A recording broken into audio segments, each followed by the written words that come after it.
ناظرین، حارث سلطان نام کے ایک پاکستانی ملحد کی ایک حالیہ ویڈیو دیکھنے کا اتفاق ہوا۔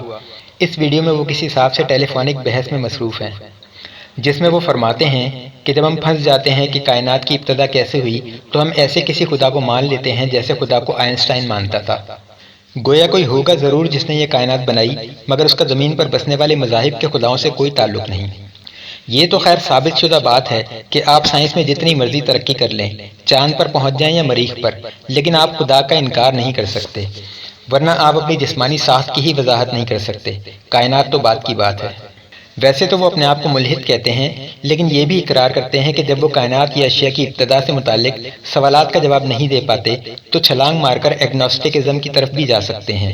یہ وہ بات ہے جو میں ہمیشہ سے کہتا ہوں کہ حیاتیات پڑھیں یا فلکیات، علم طب میں ترقی کریں یا کسی دوسرے علم میں، آپ کے لیے خدا کا انکار ممکن نہیں ہے۔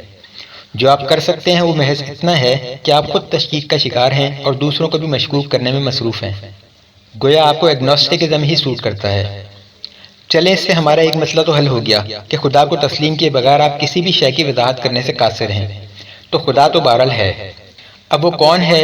آیا وہ اللہ ہے، یسوع مسیح ہیں، بھگوان ہے یا زیوس؟ یا اگر خدا ان سب میں سے کوئی نہیں ہے تو پھر اسے کیسا ہونا چاہیے؟ سب سے پہلے تو اس اصول کو سمجھ لیں کہ اگر یہ فیصلہ میں نے کرنا ہے کہ میرا خدا کیسا ہونا چاہیے تو پھر خدا میرا خالق نہیں ہوگا، بلکہ میں خود اپنا خدا تخلیق کروں گا۔ اگر حارث سلطان آج کوئی سائنسی خدا دنیا کو دینے جا رہے ہیں تو یقین کریں یہ کوئی پہلے انسان نہیں ہے جو ایسا کریں گے۔ انسان ہر دور میں اپنے من چاہے خدا تخلیق کرتا ہی رہا ہے۔ دنیا میں اس وقت اللہ کے سوا جتنے بھی خدا موجود ہیں وہ انہی دنیاوی ضروریات کے تحت ہی تو تخلیق کیے گئے ہیں۔ اب آپ سوچ رہے ہوں گے کہ میں نے اللہ کو اس لسٹ میں شامل کیوں نہیں کیا، یا میں ایسا کیوں نہیں سمجھتا کہ اللہ کو بھی انسان نے اپنی دنیاوی ضروریات کے سبب تخلیق کر لیا ہو۔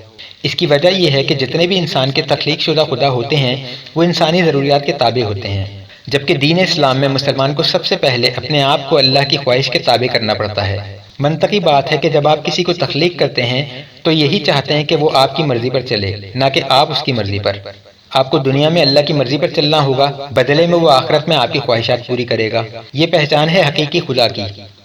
اب اس بات سے آپ اتفاق کرتے ہیں یا نہیں، اس پر دار و مدار ہے آپ کے مسلمان ہونے کا یا ملحد ہونے کا۔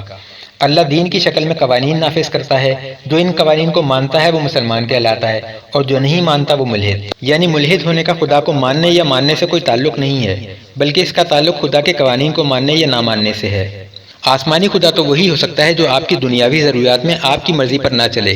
اس کی کائنات ہے، وہ جب چاہے زلزلہ برپا کر دے اور جب چاہے کوئی وبا، جیسے آج کل پھیلی ہوئی ہے۔ آپ کا نقصان ہوتا ہے تو ہوتا رہے، وہ آپ کی خواہش پر کبھی نہیں چلے گا۔ وہ آپ کو شراب پینے سے بھی روکے گا، وہ آپ کو کھلے عام شہوت رانی سے بھی منع کرے گا۔ گویا وہ آپ کو ہر اس کام سے روکے گا جو آپ کو اچھا لگتا ہے، اور ہر اس کام کو فرض قرار دے دے گا جو آپ پر بھاری ہے۔ آپ مانتے ہیں تو ٹھیک ہے، نہیں مانتے تو 1000 بار ملحد ہو جائیے، اس سے فرق نہیں پڑتا۔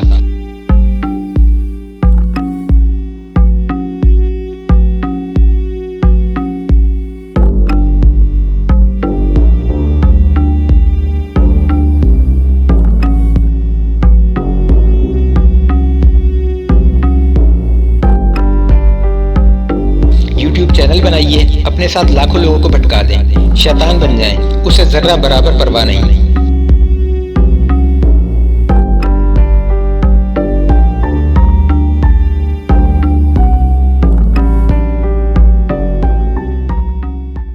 اس کے پاس نیک بندوں کی بھی کمی نہیں۔ The very structure of this conference is sexist. Why is that? MashaAllah, sister, that's a very good question. دوسری طرف مشرکین کے خدا کی تو پہچان ہی یہ ہوتی ہے کہ اس سے دنیاوی خواہشات کے حصول کے لیے امیدیں لگائی جاتی ہیں۔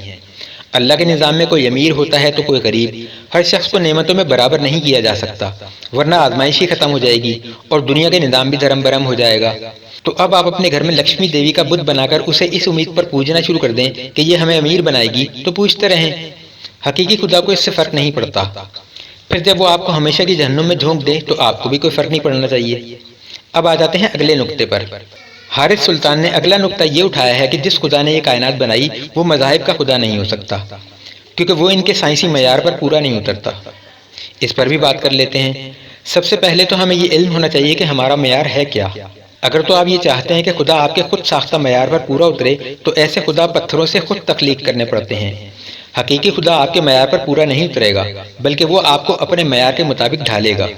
انسان کی مجبوری یہ ہے کہ اسے بہت کم علوم دیے گئے ہیں۔ وہ انہی علوم کے ذریعے جب حقائق کو کھنگالنے کی کوشش کرتا ہے تو اس کی عقل جواب دے جاتی ہے۔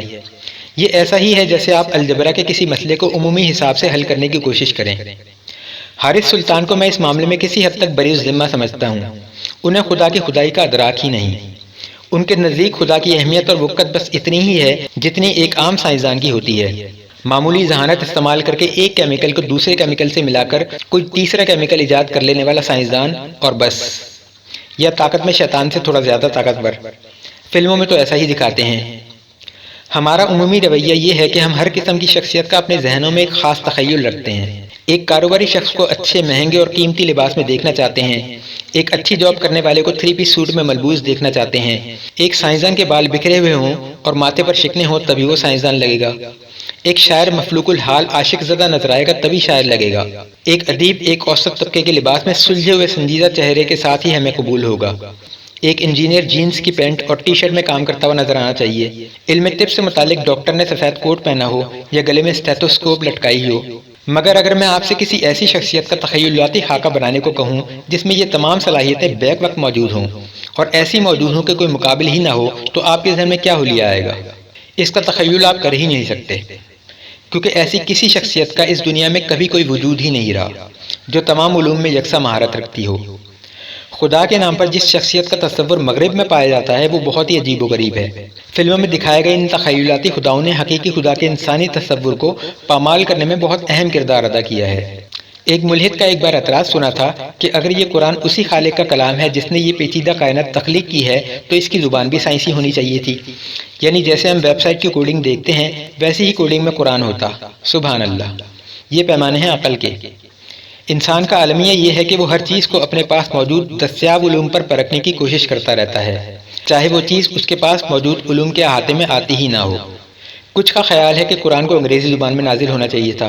یہ عربی خدا اور صحرائی بدو کی اصطلاحات استعمال کرنے والوں کی ذہنی سوچ ہے۔ چونکہ انگریز بہت ترقی یافتہ ہو گئے ہیں، لہٰذا اب جو بھی چیز انگریزی میں ہوگی وہ ترقی کے پیمانے پر تولنے لائق ہوگی۔ ایسی مثالیں آپ لبرل ٹائپ کے لوگوں سے اکثر سنتے رہتے ہیں۔ اس کو مرعوبیت کا مرض کہتے ہیں۔ ہمارے ہاں کے لبرلز اور ملحد زیادہ تر اسی مرض میں مبتلا ہیں۔ اسٹیفن ہاکنگ جتنی مرضی احمقانہ بات کر دے وہ سائنس ہے۔ یہ رویے دنیا میں نئے نہیں۔ جب جب دنیا میں جس قوم نے ترقی کی لوگوں نے اسی کے گن گائے۔ اس بات سے قطع نظر کہ چودھری کے تلوے چاٹنے سے کوئی چودھری نہیں بن جاتا، گوروں کی نقالی سے رنگ گورا نہیں ہوتا۔ ہمیشہ دنیا میں ایسے لوگ موجود رہے ہیں جنہوں نے مرعوبیت کے مرض میں مبتلا ہو کر بجائے مقابلہ کرنے کے اپنی وضاقتہ بدل کر خود کو اس روپ میں ظاہری طور پر ڈھالنے کی کوشش کی جو ترقی یافتہ قوموں کا رہا۔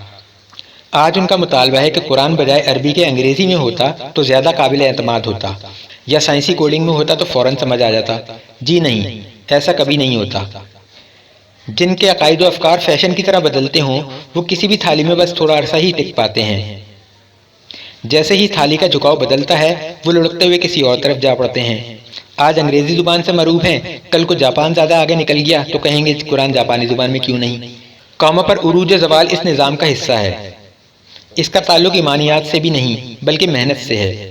جو قوم جس دور میں زیادہ محنت اور لگن سے کام کرے گی وہی دنیاوی دوڑ میں آگے نکلے گی، بے شک وہ کفر پر ہو۔ مسلمانوں کو یہ بات سمجھنے کی اشد ضرورت ہے۔ قرآن میں جو آیتیں سائنس سے متعلق ہیں ان میں وہ سائنسی زبان استعمال نہیں کی گئی جو عموماً سائنسدانوں کا خاصہ ہے۔ آپ کھانے کے سوڈے کو سوڈیم بائی کاربونیٹ کہیں تو اس سے اس کی ماہیت نہیں بدلے گی، نہ وہ ماڈرن ہو جائے گا۔ کسی گلی محلے کے دکاندار سے سوڈیم کلورائڈ مانگیے، دیکھیے کیا ملتا ہے۔ ڈلنا اس نے ہانڈی میں ہی ہے، چاہے آپ اسے نمک کہیں یا سوڈیم کلورائڈ۔ علم بانٹنا اور علمیت کا بے مقصد روپ جھاڑنا یہ دونوں مختلف کام ہیں۔ اس کی توقع احمق انسانوں سے تو کی جا سکتی ہے مگر خدا سے ہرگز نہیں۔ زمین اور آسمان باہم ملے ہوئے تھے، ہم نے ان کو پھاڑ کر الگ کیا۔ ان الفاظ کو آپ بگ بینگ سے بدل لیں، کتنے لوگ سمجھیں گے؟ جو انداز قرآن کا ہے اسے ہر خاص و عام سمجھ سکتا ہے، مگر جو انداز سائنس کا ہے اسے بہت کم لوگ سمجھ پاتے ہیں۔ بات یہاں ختم نہیں ہوتی۔